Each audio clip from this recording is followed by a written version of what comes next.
Pues armonía, pues claramente está culpando a alguien, ¿no? A la pobre armonía. Pero entonces en este libro tú planteas una relación a cuatro polos, ni siquiera a dos, ni siquiera a tres, a cuatro. Y entonces como que me gusta mucho esto, ¿no? ¿Cómo volvemos a hablar de amor? El tema, uno de los temas más manidos de la literatura desde ahora y de maneras diferentes y que planteen problemas morales contemporáneos. Y que al mismo tiempo tiene algo muy humano decir, ok, bueno, hay todo un marco que nos dice que podemos vivir de cierta manera, hay toda una serie de opciones para relacionarnos, pero no necesariamente estamos llegando emocionalmente a la par a estas cosas, ¿no? ¿Podríamos hablar un poco de esto, del factor emocional en el que nos encontramos con Javiera? Sí, antes de eso igual decir que me da risa cuando yo estudiaba literatura, tenía una profesora de, claro, de historia de la literatura que nos hizo tomar una decisión muy difícil. Nos hizo leer Madame Bovary de Flaubert y nos hizo leer Papá Goriot o el tío Goriot, como estaba en algunas traducciones, y no sé cuál es la correcta, de Balzac, y nos hizo levantar la mano sobre cuál nos gustaba más. Y nos hizo decidir entre Balzac y Flaubert. Y yo me acuerdo que me parecía, en esa época, imagínate lo solemne que era y lo aterrada del amor y de cualquier cosa que pudiera sonar un poco cursi de alguna forma, como que dije que había odiado a Madame Bovary y que yo estaba con Papá Goriot y con Balzac, que eso me parecía interesante. Yo odiaba a Madame Bovary de la misma forma que yo creo que Flaubert odiaba a Madame Bovary, ¿no? No solamente como por la aspiracionalidad del amor, sino por la aspiracionalidad capitalista de Madame Bovary, ¿no? Ella termina endeudadísima por tener amantes. Y, y creo que sí, eso fue un problema cuando estaba escribiendo la novela, porque, entre otras cosas, yo creo que venía de una ruptura amorosa con Chile, que era porque había habido el rechazo político a la nueva constitución y había una novela que yo quería escribir y no la pude escribir porque estaba como con un dolor de corazón político y dije voy a escribir de amor, ¿no? Porque pensé que ese era el camino y luego fue como no hay tampoco esperanza ahí. Bueno, quizás sí, no lo sé, espero que sí. Pero quiero decir que para mí es difícil aceptar la idea de yo escribir de amor, porque sí que me siento muy seria y sí que me gusta hablar siempre de cosas más políticas. Hay dos guerras en la actualidad. Cuando yo estaba escribiendo esta novela empezó la de Ucrania y yo decía, ¿qué tipo de escritora más asquerosa debo ser para estar escribiendo una novela de amor mientras hay una guerra? Y luego empezó otra, etcétera, etcétera. Y entonces cuando empecé a hablar de amor, también me di cuenta que eso era... No sé si estoy contestando a tu pregunta, pero voy a hablar de eso. Parece que no, ¿no? Cuando empecé a hablar de amor, quería hablar de amor, bueno, supongo que estaba enamorada, necesitaba hablarlo, necesitaba entender qué era aquello que me daba vergüenza aceptar porque es irracional.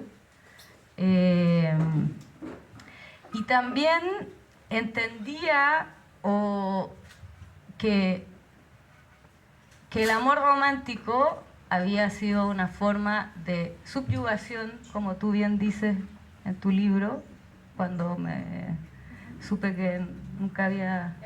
El día que aprendí que... Soy peor que Luna. El día que aprendí que no se va. Pues no estás sola en esto. Luna hizo algo así una vez.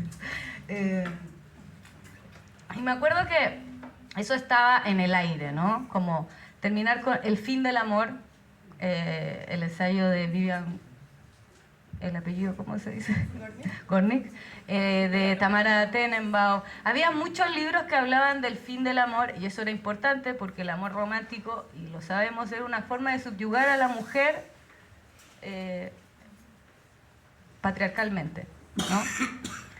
Y eso había sido importante de construirlo, que no es que nos enterábamos ahora, o sea, el trabajo de lo político, o sea, lo afectivo, lo íntimo es político, es algo de los 80, ¿no?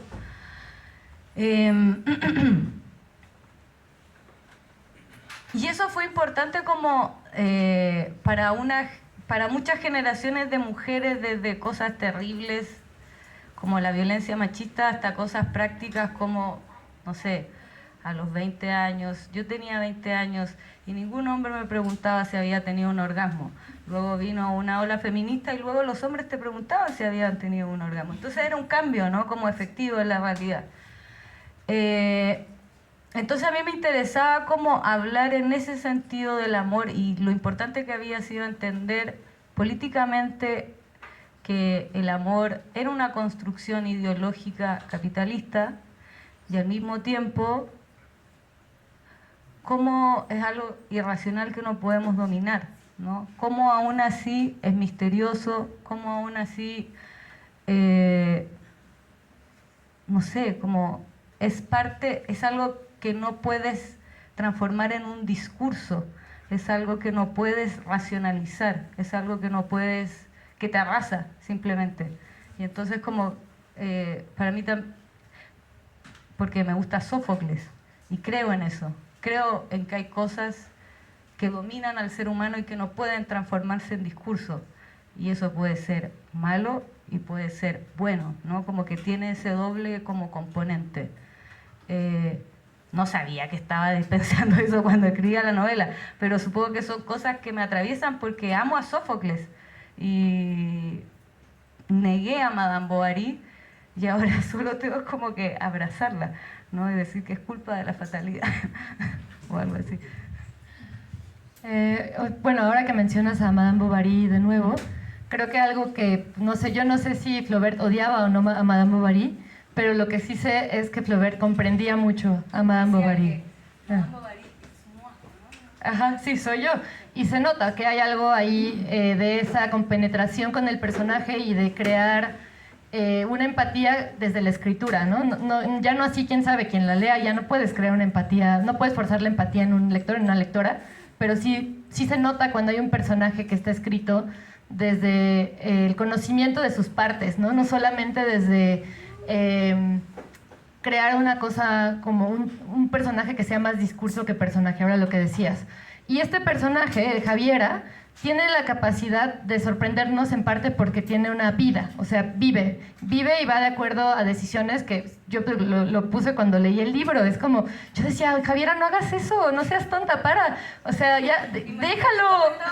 Deja a ese hombre, no lo quieres, te está enloqueciendo, estás enloqueciendo tú. Pero al mismo tiempo, algo que me gusta mucho, para contextualizar a quien no ha leído la novela, Javiera tiene una relación con un hombre llamado Manuel, que es de Perú, si no me equivoco, y él, pues, digamos que es el que ha puesto un poco las reglas de la relación, porque él es el que quería que fuera una relación abierta, y ella dócilmente, no tan dócilmente, aceptó estar en esa relación, y cosas pasaron, ¿no?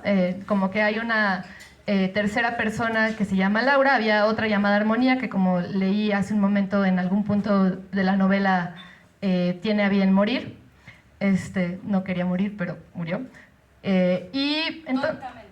Murió tontamente. Y es una novela con un humor muy negro, como se pueden imaginar.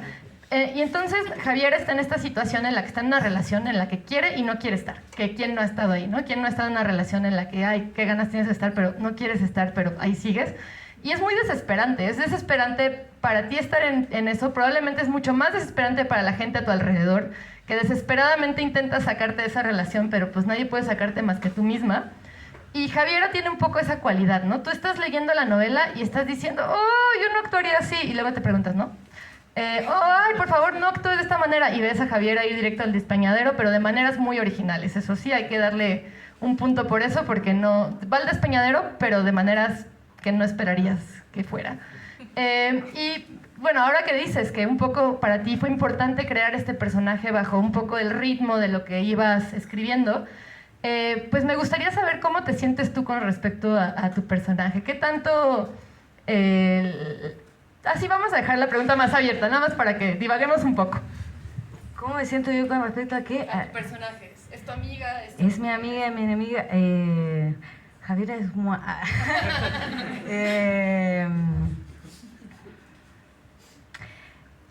sí, bueno, es que Javiera se parece a mí.